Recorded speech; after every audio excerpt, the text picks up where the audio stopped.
well-known breakfast cereal or something like that. Just tell me one thing, where have you been for so long? I'll answer that afterwards. There's not enough time. Are you glad to be back and in the sort of glamour again? Extremely.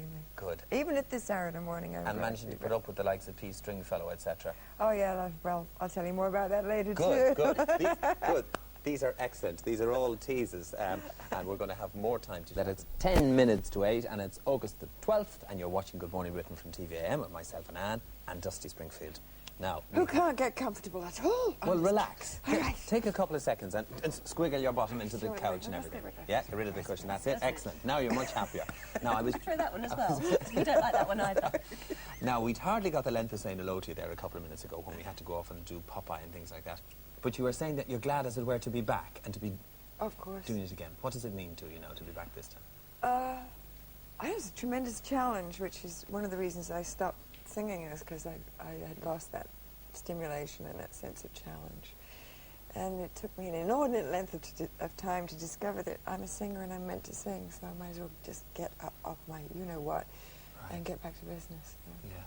Now, the last time that we heard of you, it was really as you were partying, and you seemed to go with the 60s, didn't you? The 60s went like snow off a ditch. Smoke and hairspray. She disappeared. And where did you disappear to, Dusty? To the plastic world of California. Did you like it? Initially, yes. In fact, I do quite like it. But for reasons that have got nothing to do with show business. I mean, living in Los Angeles, of course, is not living in California, much as New York is not living in the rest of the States sure. either. Los Angeles I chose to go to because I was being managed there at that time. Yeah.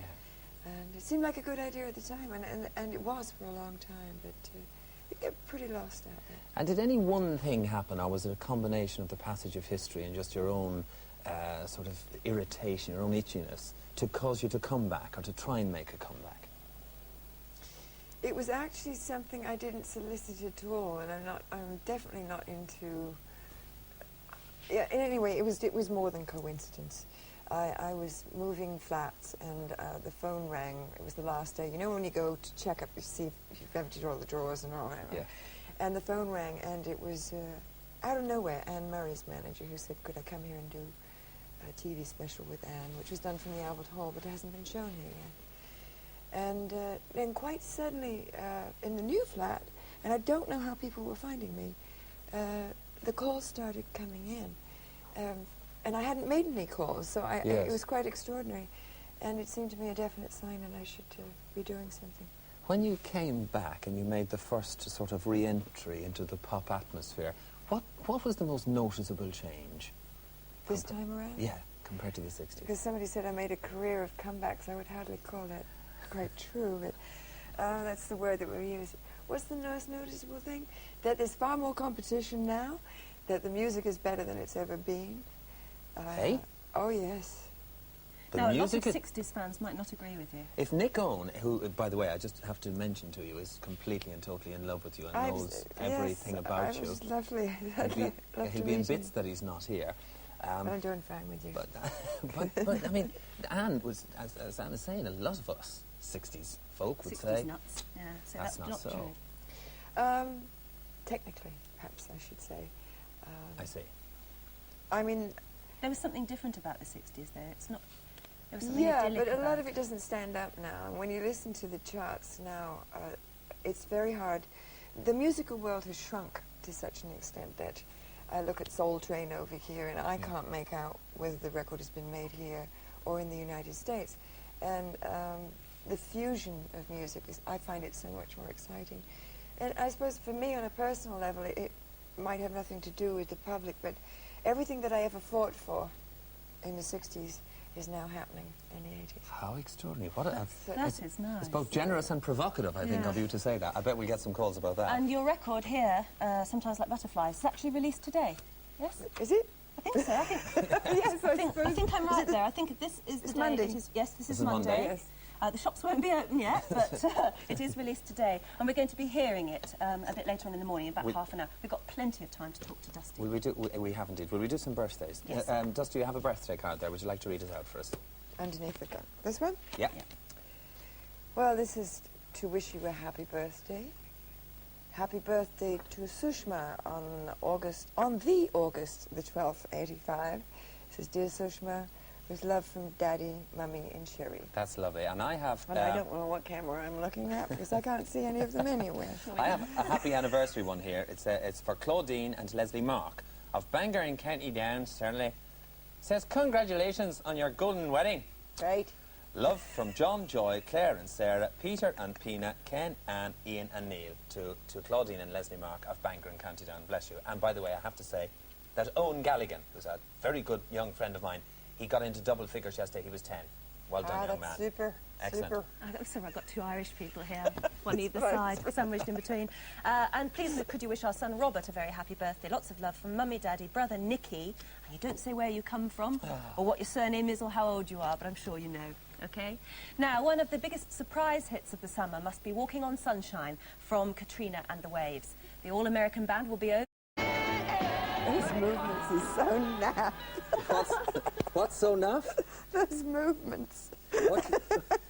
I don't know. I think that was lovely to see that. Revolutionary then. Oh, yes. But, you know, now in retrospect, they seem so timid.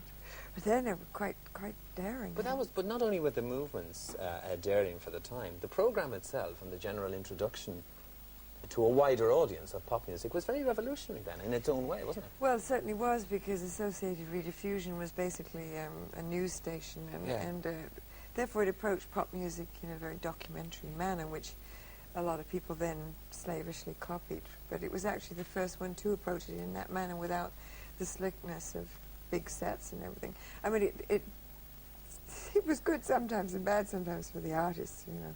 I mean, it was total chaos. It was all live, was it? It was live, and the director was always drunk, and half the people wouldn't show up, and We have those problems from time to time. They always had me coming down staircases, and I can't see a bloody thing anyway, so in hindsight, it's highly amusing. I mean, sometimes it was absolutely terrifying. The proximity of people, I think, was terrifying. Yeah, now, was somebody sitting beside you there remembers the 60s? Yes, Henry, a little reverential silence, because you are in the presence of the greatest female solo singer of our times. I know that. 17 hits in a row. The only competition, Brenda Lee, I would say. 17 hits. Originally a folk singer with the Springfields. What happened to your brother Tom Springfield, who wrote all those fantastic songs? He made a lot of money, went to Rio and Greece, and anywhere he wants to go. I don't know whether he's got any money left. I don't know. And now you're back again with an American accent. After 14 years. She sounds more Irish now. Now, Confession Corner, it was people like me, newspaper executives, Just 'cause I who don't drove you talk like out. you. I know, but we drove you out, didn't we, Fleet Street? You had something to do with it. Yeah, I thought so. And you're now, working tell at us it all, again, too. tell us all, Dusty, why was it that you had such a bad time from Fleet Street when you were so great? I had a marvellous time from Fleet Street. Then they got bored with being nice to me. So what do you do after 5 years? Look how nice I'm being to you this morning. Can that be? It's only your conscience that's pricking you. Because of the terrible... Dusty, do you feel that tremendous affection that the British public has for you? Because Yes, I do, genuinely. And I'm not going to let myself be put off by various members of the press, i.e. who either ask me awkward questions or are just out to slag me anyway, particularly the musical papers. I mean, it is their business to just tear everybody up. Why do they do it? Because they're not smart enough to write decent columns, so if they think they're rude and use a lot of four-letter words and call everybody pansy or whatever, that's chic.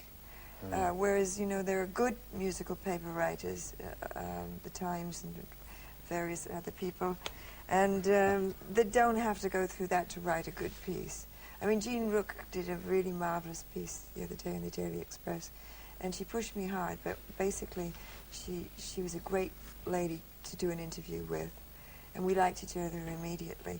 There's people who've got not a whole lot of talent that like to write slam at you because that's all they know how to do. But this time I'm not going to let them drive me out.